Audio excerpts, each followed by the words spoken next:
দর্শক, ২৪ জুলাই আগস্টে বৈষম্য বিরোধী আন্দোলন হলো এবং সেই আন্দোলনে ছাত্র জনতা জয়লাভ করলো। জয়লাভের পরে আমরা দেখলাম শেখ হাসিনার পতন হলো। শেখ হাসিনা সহ তার নেতারা দেশ ছেড়ে চলে গেলেন।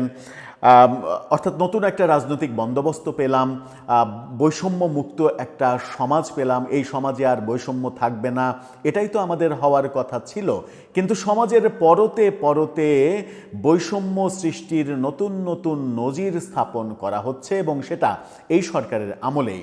বৈষম্য বিরোধী আন্দোলন করার পরে বৈষম্য মুক্ত সমাজ গড়তে পুরোপুরি ব্যর্থ এই সরকার এবার নতুন বৈষম্যের নতুন নজির গড়েছে। তারা বর্তমানে বাংলাদেশে মন্ত্রীদের জন্য বিশাল বিশাল বাংলো বাড়ি থাকা সত্ত্বেও সিদ্ধান্ত নিয়েছে অন্তত ৭২টা নতুন ফ্ল্যাট তৈরি করবে মন্ত্রীদের জন্য, যেখানে বিলাসবহুল 5 স্টার সুযোগ সুবিধা থাকবে, সুইমিং পুল থাকবে, এটা থাকবে, ওটা থাকবে। এবং ভয়াবহ হলো এক একটা ফ্ল্যাটের দৈর্ঘ্য হবে ৯,০০০ বর্গফুটের বেশি। আপনি চিন্তা করতে পারেন যে ৯,০০০ বর্গফুটের বেশি এক একটা ফ্ল্যাটের দৈর্ঘ্য হবে, যেখানে ঢাকা শহরে ১,০০০ বর্গফুটের একটা ফ্ল্যাট কিনতে এখন কোটি টাকাতে হয় না, কোটি টাকার বেশি লাগে। সেখানে ৯,০০০ বর্গফুটের নর্মাল ফ্ল্যাট হলে তো একটা বড় কথা, প্রায় 5 স্টার সমমূল্যের মানে সুযোগ সুবিধা সহ ফ্ল্যাট তৈরি করা হচ্ছে এবং সেই পরিমাণ হচ্ছে ৭২টি। অর্থাৎ ৭২ জন মন্ত্রীর জন্য এই বিলাসবহুল ফ্ল্যাট তৈরির সিদ্ধান্ত নিয়েছে সরকার, যখন সরকারের মেয়াদ আছে আর মাত্র ১৫ দিন।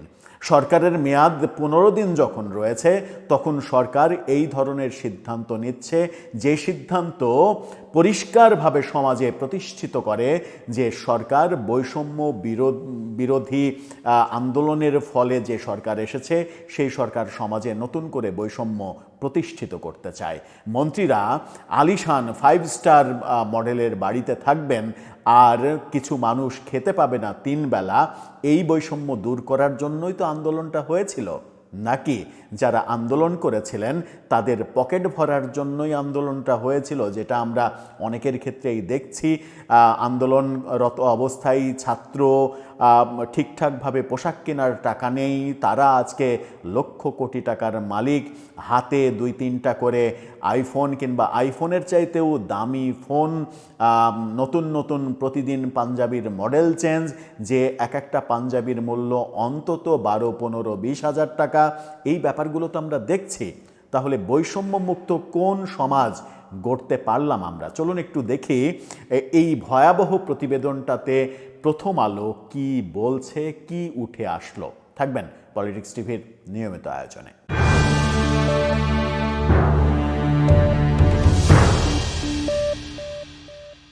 দর্শক, বলছিলাম সরকার মন্ত্রীদের আলিশান বাড়ি বানাতে ব্যস্ত। যখন সরকার বলছে বৈষম্য দূর করতে হবে এবং এমপি মন্ত্রীরা যে বিপুল সুযোগ সুবিধা ভোগ করছে এটা ভালো বাংলাদেশের ইঙ্গিত না। সরকার যখন শত শত সংস্কারের উদ্যোগ নিচ্ছে, সংস্কার করতে গিয়ে কোটি কোটি টাকা খরচ করছে, সংস্কার কমিশন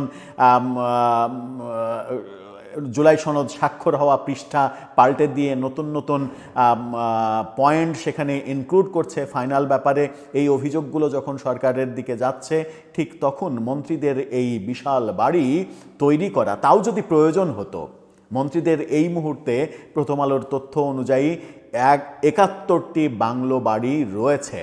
অর্থাৎ মন্ত্রিপরিষদ এখন পর্যন্ত মানে ৭১ জনে ঠেকেনি বাংলাদেশে, সেখানে ৭১টি ক্যাপাসিটি রয়েছে। মন্ত্রিপরিষদ যেখানে ৫০-৬০-এর মধ্যে সীমাবদ্ধ থাকে, সেখানে সরকার আরও ৭২টা তৈরি করার প্ল্যান নিয়েছে এবং বর্তমান যে ক্যাপাসিটি, বর্তমান যে ফ্ল্যাটগুলোর বাংলো বাড়িগুলোর মানে সাইজ তার চাইতে প্রায় দ্বিগুণ সাইজের। কি বলছে প্রথম আলো শিরোনাম দেখে নিন, সেখানে বলছে মন্ত্রীদের জন্য 9030 বর্গফুটের ফ্ল্যাট বানাবে সরকার, সুইমিং পুল সহ আরও কি কি থাকছে। এই ব্যাপারগুলোতে তারা বলছে যে এসব ভবনে ঢাকায় মন্ত্রীপাড়ায় 3টি ভবন নির্মাণের উদ্যোগ নিয়েছে সরকার। এসব ভবনে থাকবে 72টি ফ্ল্যাট, যার আয়তন হবে মিনিমাম 8500 আর ম্যাক্সিমাম 9030 বর্গফুট। এর জন্য নেওয়া হচ্ছে 786 কোটি টাকার প্রকল্প। মানে 786 কোটি টাকা কোনো টাকাই না, এই টাকা মন্ত্রীদের আলিশান জীবনযাপনের জন্য তৈরি করা হবে। আবার এই এই এই এই যে নতুন সংস্কারের যুগে নতুন নতুন স্বপ্ন দেখানো হচ্ছে যে হাঁ ভোট দিলে পুরো দেশ চেঞ্জ হয়ে যাবে। প্রধান উপদেষ্টা বললেন আমরা বর্বর অবস্থা থেকে সভ্যতায় ফিরে আসলাম জুলাই সনদ স্বাক্ষরের মাধ্যমে। এটাই কি সেই সভ্যতা যে সভ্য দেশে মন্ত্রীরা 5 স্টার মর্যাদায় রাষ্ট্রের টাকাই থাকবে আর মোটে মজুর কুলিরা অনাহারে দিন কাটাবে? কি বলছে প্রথম আলো আরও বলছে রাজধানীর বেইলি রোড, মিন্টু রোড ও হেয়ার রোড মন্ত্রীপাড়া হিসেবে পরিচিত। নতুন 3 ভবন হবে বেইলি রোড ও মিন্টু রোডে। নতুন প্রকল্পে সেখানে মন্ত্রী, প্রতিমন্ত্রী, উপমন্ত্রী ও সাংবিধানিক সংস্থার প্রধান সহ সরকারের গুরুত্বপূর্ণ ব্যক্তিদের আবাসনের ব্যবস্থা করা হবে। মন্ত্রীপাড়ায় এখন মন্ত্রীদের জন্য বাংলো বাড়ি 15টি আর বেইলি রোডে মিনিস্টার্স অ্যাপার্টমেন্টের জন্য 3টি ভবন। সেখানে প্রতি ভবনে 10টি করে 30টি ফ্ল্যাট রয়েছে। প্রতিটি ফ্ল্যাটের আয়তন 5000 বর্গফুট। মন্ত্রীপাড়া ছাড়াও গুলশান ও ধানমন্ডিতে মন্ত্রীদের জন্য আবাসনের ব্যবস্থা রয়েছে। সব মিলিয়ে ঢাকায় 71টি বাংলো বাড়ি ও ফ্ল্যাট চিহ্নিত করেছে সরকারি আবাসন পরিদপ্তর, যেখানে 71টি ক্যাপাসিটি রয়েছে। প্রথম আলো এই ব্যাপারে একটা ফটোকার্ড দিয়েছে, সেই ফটোকার্ডটা আপনারা একটু দেখে নিন। সেখানে একেবারে ডিটেল রয়েছে। সেই ডিটেলে বলছে যে প্রস্তাবিত প্রকল্পের 3টি ভবনের নির্মাণে 786 কোটি টাকা ব্যয়। 3টি ভবনের ছাদে থাকবে সুইমিং পুল, সরঞ্জাম কিনতে বরাদ্দ 3 কোটি টাকা। ফ্ল্যাটের আকার হচ্ছে 8500 থেকে 9030 বর্গফুট। আসবাব ও পর্দা হচ্ছে ফ্ল্যাটের আসবাব ও পর্দা কিনতে 20 কোটি টাকা বরাদ্দের প্রস্তাব। 71টি বাংলো এবং ফ্ল্যাট ঢাকায় মন্ত্রীদের জন্য রয়েছে। মন্ত্রীদের ফ্ল্যাটে থাকছেন সাংবিধানিক পদে থাকা ব্যক্তি, গুরুত্বপূর্ণ কর্মকর্তারা, সেটা দেখিয়ে নতুন ফ্ল্যাট নির্মাণের উদ্যোগ। অর্থাৎ মন্ত্রীদের ফ্ল্যাটে অন্যরা থাকছে সেটা দেখিয়ে নতুন প্রকল্প তৈরি করেছে। এই প্রকল্প তৈরি করতে গিয়ে মানে কার পকেট কত মোটা হবে সেটাই এখন দেখার বিষয়। এখন আগের যেটা ছিল সেটার থেকে পার্থক্য কি তৈরি করা হলো, কি কি সুবিধা বাড়ানো হলো মন্ত্রীদের জন্য একটু দেখে নিন। সেখানে বলা হচ্ছে যে আগে ছিল ফ্ল্যাটের সংখ্যা ছিল 71টি, বর্তমানে আরও 72টি করা হচ্ছে। আগে ফ্ল্যাটের আয়তন ছিল 5500 বর্গফুট, এখন সেটা করা হচ্ছে 9030 বর্গফুট।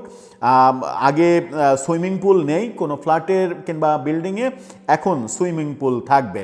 অর্থাৎ 5 স্টার একটা ভাইব দেওয়া, 5 স্টার ভাইব দিয়ে এই ব্যাপারটা তৈরি করা। এই ঘটনা নিয়ে বাংলাদেশের জনপ্রিয় উপস্থাপক এবং সাম্প্রতিক সময়ে রাজনৈতিক বিশ্লেষক আব্দুন নূর তুষার, তিনি এই প্রথম আলোর শিরোনামটা সহ একটা ফেসবুকে পোস্ট দিয়েছেন। পোস্টটা দেখে নিতে পারেন। সেই পোস্টে তিনি লিখছেন, বৈষম্য দূর করবে কি উল্টো সুইমিং পুল সহ মন্ত্রীদের 9030 বর্গফুটের ফ্ল্যাট বানাবে এই সিদ্ধান্ত নিয়েছে এই সরকার। দেশের কতটি পরিবার 2000 বর্গফুটের বেশি জায়গা নিয়ে থাকে? আপনারা জানেন তো মন্ত্রীদের বাড়ির আসবাব থেকে তৈজসপত্র সব সরকারি। আসবাবপত্র কাঠের হয়, এটা পরিষ্কার রাখার খরচ কত? টয়লেট কয়টা? হারপিক লাগবে কয় টাকার? মানে মনে আছে নিশ্চয়ই, তারা আসার পর বলেছিল সরকারের খরচ কমাবে, বলেছিল উন্নয়নের নামে অপচয় হয়েছে। এখন এটা কি সাধারণ এমপি আর মন্ত্রীর মধ্যেই বৈষম্য? আমজনতা তো দূরের বিষয়, মন্ত্রীরা মনে হয় ফ্ল্যাটের মধ্যে জগিং করবে, ফুটবল খেলবে। আহা কি সুখ! অর্থাৎ ফ্ল্যাটের মধ্যে ফুটবল খেলার ব্যবস্থা কিংবা ব্যাডমিন্টন খেলার ব্যবস্থা করার জন্যই কিংবা ফ্ল্যাটের মধ্যেই মানে মিনি ম্যারাথন দৌড় যেন দেওয়া যায় সেই ব্যবস্থা করার জন্যই এটা করা হচ্ছে। এবং সরকার এসেই বলেছিল সরকার ব্যয় কমাবে।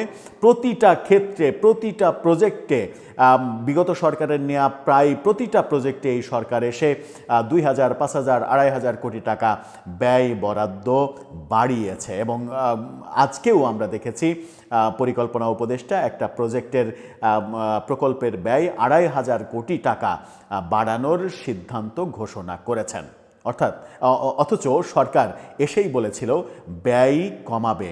পূর্বের সরকার নাকি যথেচ্ছা ব্যয় করেছে, টাকা নষ্ট করেছে, এবং এটার উদাহরণ হচ্ছে এই 9030 বর্গফুটের মন্ত্রীদের বাড়ি নতুন করে তৈরি করা 5 স্টার মডেলে। অথচ যে বাড়ি কিংবা ফ্ল্যাট মন্ত্রীদের জন্য 71টি বর্তমানে রয়েছে, যে 71টি রয়েছে সেগুলো কারা ব্যবহার করবে? সেগুলো কি বর্তমান সরকারে যারা প্রধান উপদেষ্টা থেকে শুরু করে এই প্রেস উইং টুইং যারা দায়িত্বে রয়েছেন, কিংবা সংস্কার কমিশনে যারা যারা দায়িত্ব পালন করেছেন, তাদেরকে কি ওই বাংলো ফ্ল্যাটগুলো দিয়ে দেওয়া হবে, কিংবা তাদের নামে রেজিস্ট্রি করে দেওয়া হবে? এরকম একটা সিদ্ধান্ত কি আসবে যে একটা বাংলাদেশকে পরিবর্তন করার ইতিহাস তৈরি করা একটা সরকার, যেহেতু এই সরকার ছিল 17, 18, 20 মাস, সেহেতু এই সরকারের প্রতিটা মানুষকে সরকার আজীবনের জন্য, বাংলাদেশের উচিত আজীবনের জন্য একটা বাড়ি কিংবা একটা বাংলো গিফট করে দেওয়া। সেরকম সিদ্ধান্ত কি নেবে সরকার, কিংবা সেরকম সিদ্ধান্ত পাশ করে তারপরে ক্ষমতা হস্তান্তর করবে তারা? এই যে প্রকল্পগুলোর মানে একের পর এক শেষ মুহূর্তে এসে সরকার শেষ যখন আর ক্ষমতায় আছে তারা 15 দিনও না, ঠিক সেই মুহূর্তে এসে একের পর এক যে সিদ্ধান্তগুলো হচ্ছে, বড় বড় সিদ্ধান্ত, সেই সিদ্ধান্তগুলো কি পরের সরকারের উপরে চাপিয়ে দেওয়ার জন্য কিংবা পরের সরকারকে বিপদে ফেলার জন্য হচ্ছে, নাকি এই সরকারই আরও অনেক দিন ক্ষমতায় থাকবে এটা তারা জানে যে কোনো কৌশলে, সেই কারণেই সিদ্ধান্তগুলো শেষ মুহূর্তে আমাদের কাছে মনে হচ্ছে, কিন্তু সরকারের কাছে মনে হচ্ছে না শেষ মুহূর্তে না, এখনও অনেক সময় বাকি তাদের জন্য। দর্শক, আপনার ভাবনা কি জানিয়ে লিখতে পারেন আমাদের কমেন্ট বক্সে।